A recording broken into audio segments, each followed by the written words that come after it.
Olá, pessoal! O tema da nossa aula de atualidades do dia de hoje é um dos mais importantes da pauta do ministro da Economia, Paulo Guedes, do amplo processo de desestatização que ele gostaria de fazer dentro do país. O tema da aula de hoje é esse aqui. Acompanha comigo.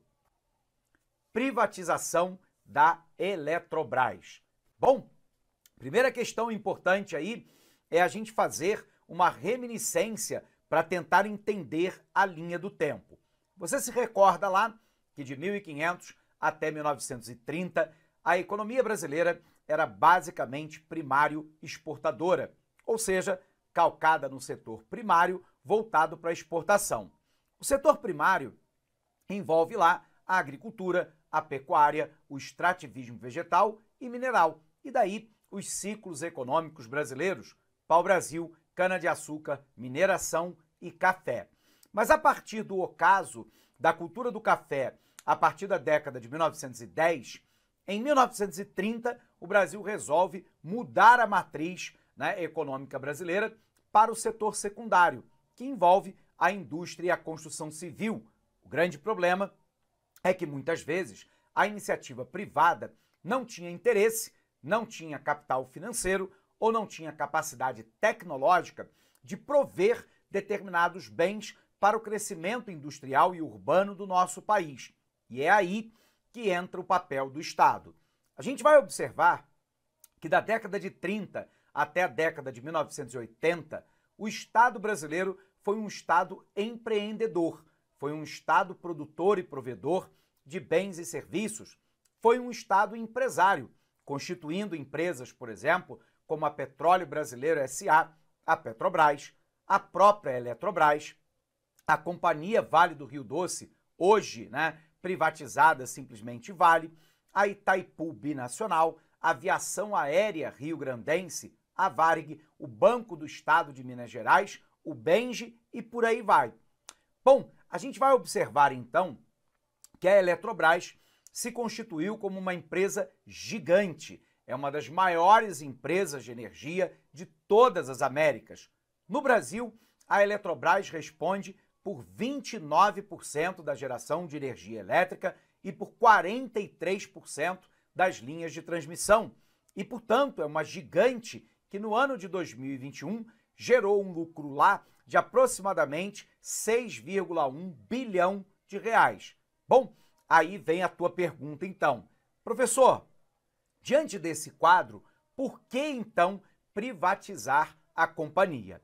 Aqui é preciso que você esteja muito atento para a prova de atualidade, mas também para as provas de redação que tenha como tema a atualidade.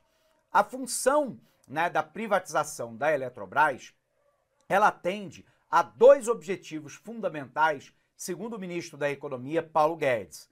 O primeiro é que a empresa precisa de um aporte de capital nos próximos anos para ampliar a sua capacidade de geração de energia elétrica e também modernizar as redes de transmissão.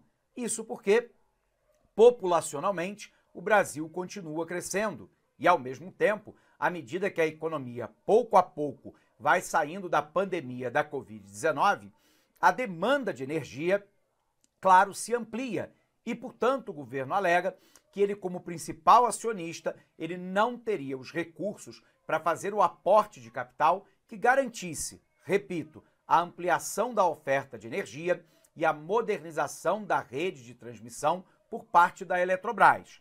O segundo objetivo, na verdade, é um objetivo ideológico. Paulo Guedes, que é o nosso ministro da Economia, ele se autodefine como um economista ultraliberal. Lembrando que ele completou o doutorado dele na Universidade de Chicago, nos Estados Unidos, que é considerado o centro do pensamento neoliberal do mundo.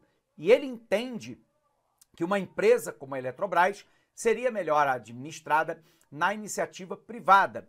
E, nesse caso, existe uma questão ideológica do neoliberalismo que ele defende, que é a participação mínima do Estado dentro da economia. E, portanto, o desejo de Paulo Guedes é um amplo processo de desestatização. Quando a gente fala de desestatização, é importante você lembrar que a gente tem três questões distintas. Primeiro, a privatização. que é quando eu vendo patrimônio público para iniciativa privada. Nós chamamos essa venda de once for all, de uma vez por todas. Vendi o patrimônio, vendeu. É o caso da Companhia Siderúrgica Nacional, é o caso da Companhia Vale do Rio Doce. Por um outro lado, eu posso ter a concessão, e na concessão, a titularidade do bem, ele permanece nas mãos do Estado, mas a exploração econômica, por um período de concessão, vai para a iniciativa privada. É o caso, por exemplo, da Rede Ferroviária Federal, é o caso das rodovias federais. E eu tenho ainda a autorização, quando não está envolvido patrimônio público, e a iniciativa privada tem a autorização do Estado para operar determinados tipos de bens e serviços públicos. O exemplo clássico é o serviço de táxi. Legal? Então, antes da gente avançar, vamos botar um pouquinho disso no quadro para você, porque é importante a gente anotar, porque ajuda a fixar na memória. Legal? Vem para cá. Então, nós estamos falando na nossa aula de hoje, né, a respeito da privatização da Eletrobras. E é importante que você se recorde que o Brasil já teve um momento distinto do momento atual, né?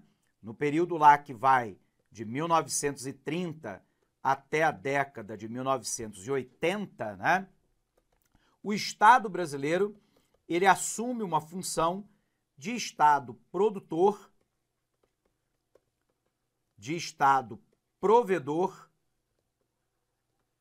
e, portanto, de um Estado empresário. E ele o fez porque a iniciativa privada, nesse momento, não tinha interesse, capital econômico-financeiro ou ainda tecnologia para prover determinados tipos de bens, como, por exemplo, as grandes hidrelétricas que movem o nosso país. A gente vai observar, contudo, que a partir da década de 1990 até os dias atuais, há uma mudança no papel do Estado, onde o Estado agora assume basicamente a função de regulador. E a partir da década de 1990, a gente observa em governos distintos um processo de desestatização da economia brasileira. E essa desestatização, lembrando, ela é composta de 3 questões complementares, mas independentes. Primeiro, a privatização, depois, a concessão e, finalmente, a autorização. Bom, no nosso caso específico, então, agora, da Eletrobras, o modelo, ele atendeu lá a uma questão de privatização, ou seja, é o famoso once for all, de uma vez por todas, né? E a pergunta é, por que privatizar a Eletrobras? Então, aqui, a pergunta fundamental é, por que privatizar a Eletrobras? E o governo elencou basicamente 2 conjuntos de motivos, né? O primeiro motivo é a necessidade de aporte de capital para ampliação da oferta de energia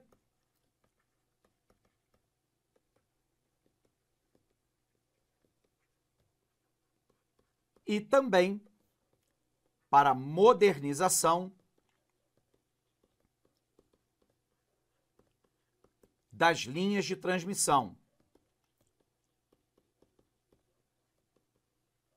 Esse é o argumento que, inclusive, você pode utilizar lá na sua redação, né?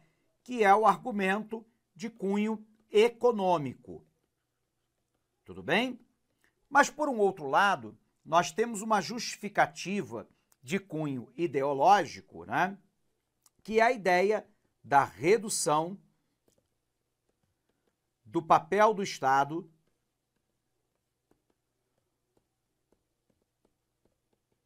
na economia. E essa redução do papel do Estado na economia é um argumento de origem ideológica, de cunho neoliberal, que é a teoria econômica a qual o Paulo Guedes, ministro da Economia, abraça. Então eu tenho aqui duas grandes justificativas, né? Primeiro, uma de cunho econômico, que é a necessidade de um aporte de capital para ampliação da oferta de energia e a modernização das linhas de transmissão, e uma segunda justificativa, que é a redução do papel do Estado na economia, portanto, um argumento de cunho ideológico, de cunho neoliberal. Bom, sendo assim, professor, qual é o modelo que foi escolhido pelo governo brasileiro? O modelo foi o modelo da capitalização. A Eletrobras, ela ampliou... Olá, meus amigos, minhas amigas, eu sou o professor Lac. Inicialmente eu peço licença para vocês, eu peço desculpa, pois eu interrompi os seus estudos, mas o propósito desse vídeo no YouTube ele é para divulgar o nosso trabalho, para que o aluno se depare com os nossos professores, com a nossa metodologia. Papo sério, esse curso nosso aqui é super atualizado, ele é ponto a ponto do edital, esse curso aqui você pode ter absoluta certeza que aqui você vai conseguir adquirir todo o conhecimento necessário suficiente para aprovação. Essa aula representa apenas 30% da aula, Se você quiser assistir os 70% restante, quer ter o PDF dessa videoaula, se você deseja ainda, estudar pelo nosso Personal Coach, que é a nossa metodologia, investimento, olha só, super promoção, não tem desculpa, apenas uma parcela de R$ 159,90. Vai ser o seu melhor investimento, vai ser um excelente custo-benefício, a aprendizagem que você vai ter. E, como disse, aqui tem um conteúdo necessário para que você seja aprovado no concurso do Tribunal de Justiça do Estado de São Paulo para o cargo de oficial de justiça. Então, eu espero vocês aqui na LAC. Valeu! Tchau, tchau!